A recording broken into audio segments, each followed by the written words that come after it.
Hi there, just putting a little bit of a video series together about beautiful crystal bowls, and it's really to help anyone who's just starting out, or you could have been using bowls for a little while but looking for more inspirations, more ideas, and more education, I guess. And also, this is just what I've learned, it's not gospel. You really need to trust your own knowing, and anything that I say that doesn't feel right for you, that's okay. Just know that it's an offering. It's not how things are.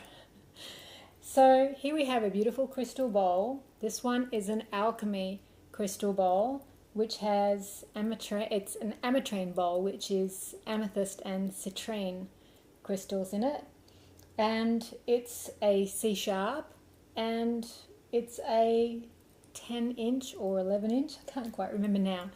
And so what's really extraordinary about these bowls is that a lot of people think it's all very woo-woo, fairy floss, new age, but it's amazing how people respond to the sound. And we're talking people like mainstream people, anyone actually who hears the bowls, any of the bowls, really, it's an invitation for them to just tune in to the sound, to the vibration, and to what that creates internally for them. So the other thing too, this is mainly about people using the bowls, and the key thing is to be really mindful. You need to be present with them and careful and focused. It's really about listening to it, being with it 100%. It's so easy to be distracted, and if you are distracted, that's when they can break. Or if you're chatting with people or just not paying attention. So they are crystal, they are expensive, and they are fragile. So mindfulness is the key thing. Then also, therapeutic sound is becoming more and more popular. It's like the next big thing. First there was meditation and yoga and Pilates, and so it continues. And sound therapy, sound healing, sound meditations, however you want to call it, is really gaining traction, and there's a good reason for that. There is ancient knowledge with all of this, but science is finally starting to really research it in a way. They have more capacity now and more tools to research and come up with scientific research that really proves what the ancients have known all along. So it's really something that there's a lot of resources out there for sound, and there's a lot of need for it. And I really believe that the future of medicine is sound. There are books all about that. And it's physics, basically. We are all vibration. Everything is vibration. The whole universe is vibration. So these beautiful bowls are all about vibration, sound vibration. And they're therapeutic based on their the sound that they make, but also the properties that are in them, depending on the bowl and how they're made and what's in them. So there's all sorts of bowls. There's the standard quartz bowls, which can be incredibly beautiful sounding, and they're just like the white, plain white, but don't underestimate how powerful they can be. There's clear as well as frosted, and they're a lot cheaper, a lot more accessible, and they're a lot more common than these alchemy bowls. However, don't let that ever make you think that they're not awesome.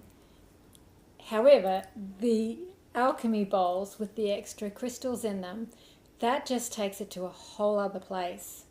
And these I have a number of bowls. I have had such incredible experiences with these bowls, things that I've witnessed and experienced myself beyond belief. You wouldn't read about it. I might do another video about that, but for the time being, I'm just going to focus with the bowls. The other thing with when I talk about the types of bowls, there are cheap bowls around that are coloured, and you need to know that they're just fake colour. So they're just to look pretty, not the same at all as the alchemy bowls that have colours, because they genuinely have crystals in them, and those crystals bring the colour. So the thing with bowls is some people say you play them. However, people who do therapeutic sound generally say you work the bowls or you sound the bowls. And they're called singing bowls, and yes, they do sing, but when it's therapeutic, there is a whole other thing going on. The other thing that's really interesting is that they can sound incredibly different. The same bowl can sound incredibly different on different days, in different locations, with different people, different groups of people. And I have been shocked sometimes when I sound a bowl that I know I'm familiar with the bowl. It's my bowl. I've sounded it plenty of times, and I'll be somewhere and I'll sound it, and I will be shocked at the sound. That's so different that I just can't believe it's my bowl. And it can change even within a space of a few minutes when you're working the bowl. So they have lots of overtones, harmonics, so there's just multiple different vibrations and sounds going on in there. So when you tap a bowl for the first time that you're not familiar with, and particularly if you haven't really worked with bowls before, it's a really wise thing to just tap very gently and build up from there. It's far, far more difficult to do it the other way around. It's tap too hard and then you could have a problem. So it's just about a gentle tap.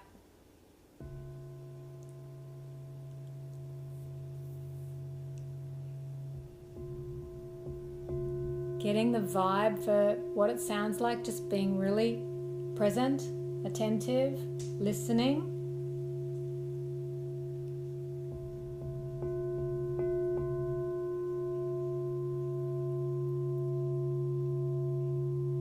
And they have an incredible resonance. The sustain goes on for a long time and even beyond what you can hear.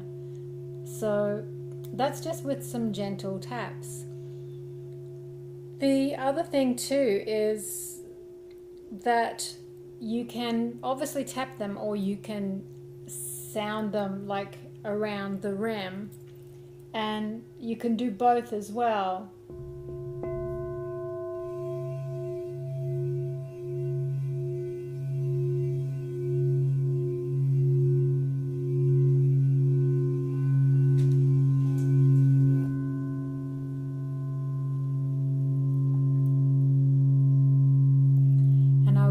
It was possible for you to be as close to the bowl as I am, because that experience is far, far in excess of what you can perceive through or hear through a video.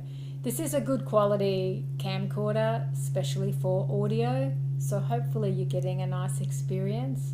But definitely anytime, if you would like to experience bowls up close and personal, is go to wherever people are doing sound events with bowls and just have the experience if you haven't had it before.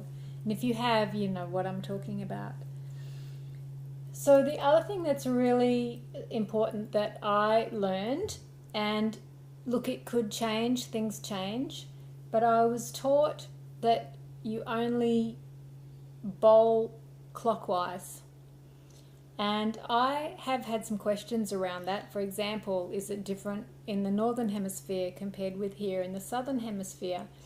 Someone has said it can be different depending on the gender. So I'm not sure about those things, but what I do know for sure is that if you bowl it anti-clockwise, there is a risk of pulling in negative energies. And this, I've learned this from the person who I learned about bowls from, who I have no doubt from what has been shared that that's true. So that's why I was bowling in the clockwise direction. The other thing too is to, like, this is bowling very cleanly and evenly at the moment, but there are times where it can get sticky in places or jump, and so you just be with it. And in this case, the other thing too is you just put a little bit of light pressure on the wand. Like, you don't push really hard. If you really try to push hard into it, you're really gonna deaden the sound. And if you go too light, it's no biggie. You can, but then you'll get this,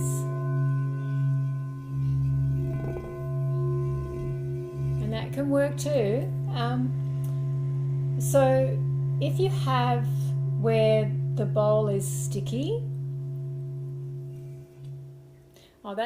that's like sealing off the bowl. It has a value in stopping the vibration, just a practical value, but it also energetically, that can be a really potent thing to do when you're working with someone, like, you know, around someone's body on a massage table or whatever. So if there was a part that was sticking, when you get to the point that's sticking, you just go back a little way and then back over again. And sometimes, you know, just trusting your intuition that it might just even be just a few times. Just know what you know. And obviously it's not required at the moment, I'm just demonstrating.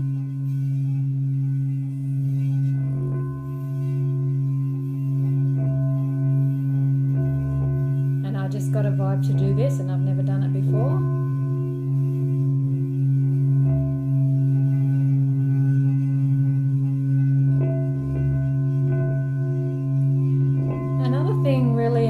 Is that when you've got a strong vibration happening with a bowl, what you don't want to do is then tap it on the side firmly, because you've got quite a vibration going on and it's crystal, and you can get this quite strong.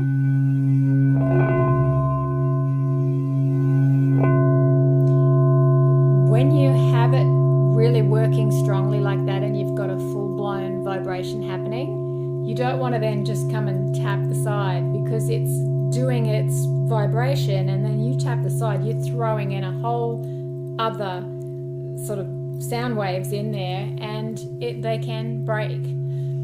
So that's like, when I did that before, that's a safe way to bring that down. And then, like, again, you can tap, you can bowl, and then if you've got a gentle bowl thing going on, yes, you can come back and tap. And some people work the bowl this way. They actually work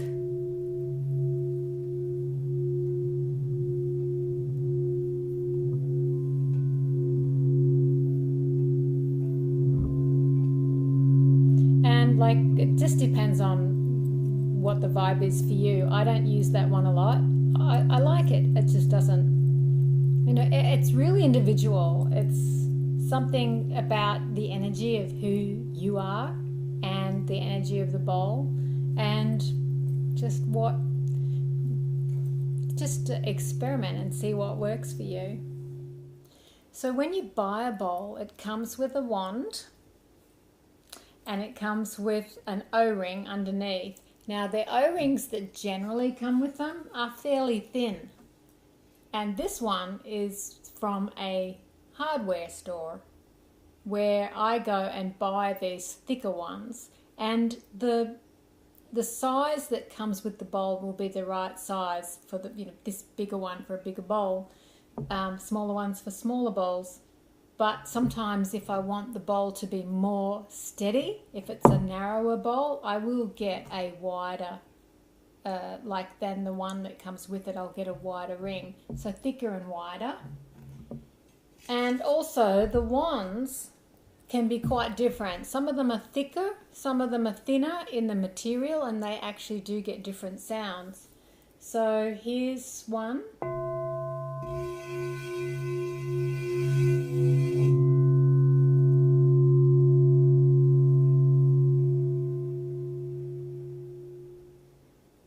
Compared with this one.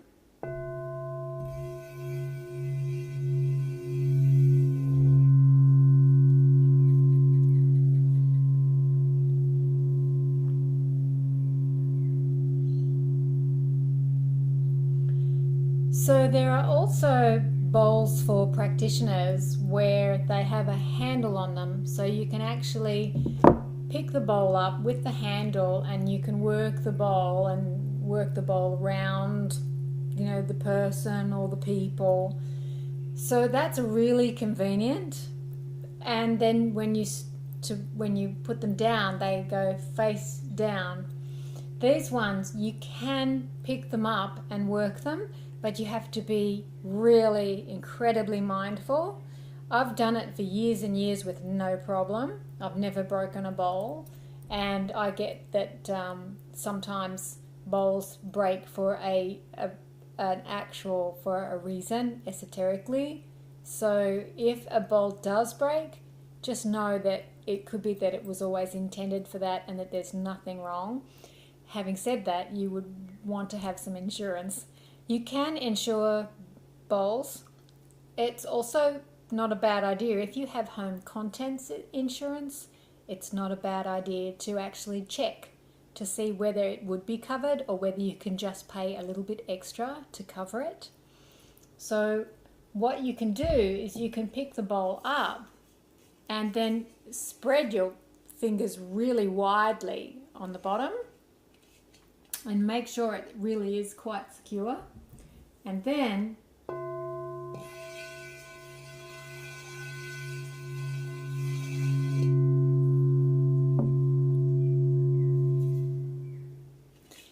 what's useful with that is that sometimes if I have a whole room full of people at a sound event, a sound meditation, a sound immersion, I actually walk around with a bowl and walk close to everyone or lean down over people and have the sound really close to them. So that can be precarious if that's not something you're used to. If you have a really expensive bowl like this and you really want to just get into the habit of using bowls, it may be worth your while to go out and buy yourself just a cheap quartz bowl, just like a medium-sized cheap quartz bowl, and use that as your training ground, and still be using these more expensive ones, but perhaps just get yourself into the flow with something that it doesn't feel so much pressure. So the other thing you can do with bowls that's really awesome is that you can put water in them and you don't fill them beyond halfway from the because of the way they vibrate. Really, you don't want to do that, but like a third to a half, and you fill it with water, and we're talking filtered water, spring water, just good quality drinking water. And then you sound the bowl. And what you can do is you can watch the water, the vibration of the water. It's amazing to watch how the water responds. And as you keep doing it and you keep watching, you will get to a point where there's a change in the water and you can see a change in the vibration. And if you're intuitive, you'll sense it as well. And that will mean the water has been activated. It can take a few minutes, it can take less, it depends on the water. And then you just put that into a bowl or something in the kitchen, and then you can drink that. However, you would want to be very mindful, because take a sip, wait a minute to see how it feels, what response you get, and be mindful with it. You wouldn't just drink down a whole glass of water and go, yeah, great. I know from experience there's times, and it probably was even this bowl, but actually it wasn't. There was a Moldavite bowl that I took a mouthful of water from that, and seriously, one mouthful blew my head out for hours. So, and anyone who listens to videos like this who is skeptical would just be absolutely cracking up, laughing themselves stupid right now.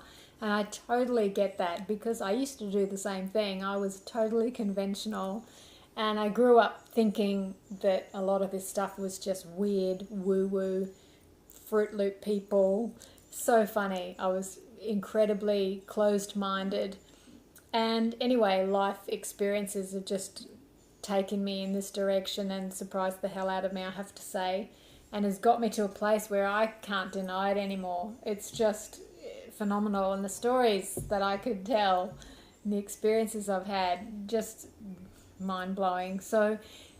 But for those who are open to it, it just depends on how sensitive you are, because if you're not really tuned in, and it's nothing wrong with that, but you could drink a whole glass of this water and not actually have any sense of anything different. But if you are sensitive and tuned in, you'll know. But just wherever you are on that scale, just be aware that it actually is having an effect. We're made up mostly of water, and water has a consciousness. And I remember there's one guy in an interview, he was saying that a scientist had studied water for 20 years, and he said even after 20 years he didn't understand it. And I really believe that's saying something, which is awesome. And not only that he didn't understand it, but science doesn't understand it. So that blew my mind. That's really fascinating. Okay, so on to the next thing. You can also put bowls on people's bodies, and that is something that you need to check in.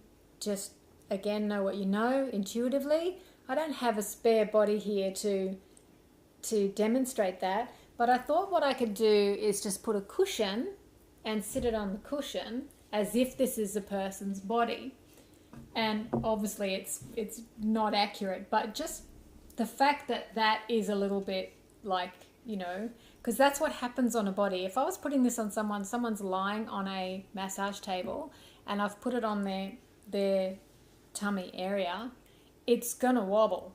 So what's really important is to get it stable, and do that by making sure it's not going to tip that way. Bring it so that it's safe, and then you can have your hand under one side, because you need one hand free for the wand, but you can have one side like that, and then you can tap and sound, and you can check all the time how stable it is, and if you need to, you can just adjust it however you need, and get yourself sorted so that you've got yourself a fairly stable surface. And actually it'll never feel stable, but it will be, at least you'll know that it's stable enough.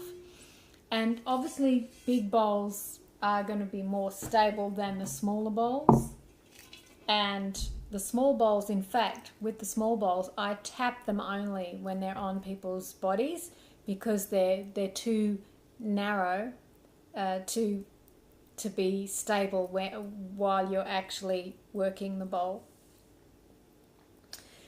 Another thing really, really important that I discovered the hard way is that when you have bowls stored inside, like I keep mine out on display the whole time. I have one whole wall dedicated to all my beautiful sound, the bowls and other sound instruments and so forth.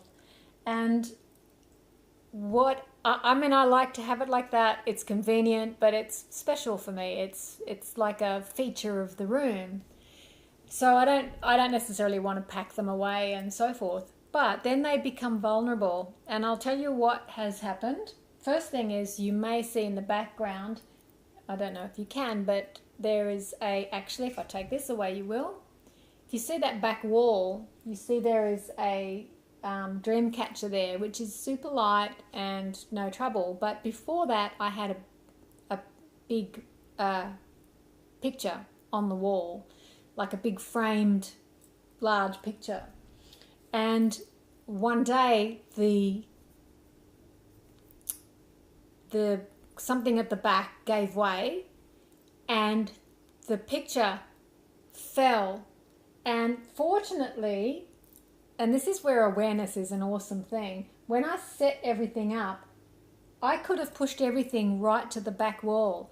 But when I was setting up, I just had the awareness to leave a gap at the back. And it didn't make logical sense because I thought, things could drop over the back and then it's really hard to get them out again. But I thought, no, I need to leave a space. So I left about this much space. And when the picture fell off the wall, it fell straight down and landed like in that space in between, and it was caught upright between the table and the wall, and the bowls were not far away, and they could have potentially been at risk, but fortunately it was okay. So I discovered that I don't want to have anything on the wall above them where there's any risk that it could fall.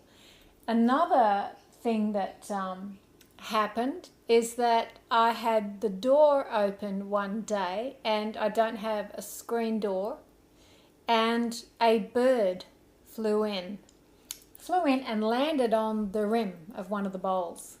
And it was, but fortunately it was a large bowl. It was a larger one than this and thicker.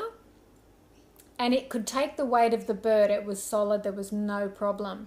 But there were several other bowls, some of them very delicate and very narrow and very light, that if the bird had tried to land on the rim, the bowl would have gone over.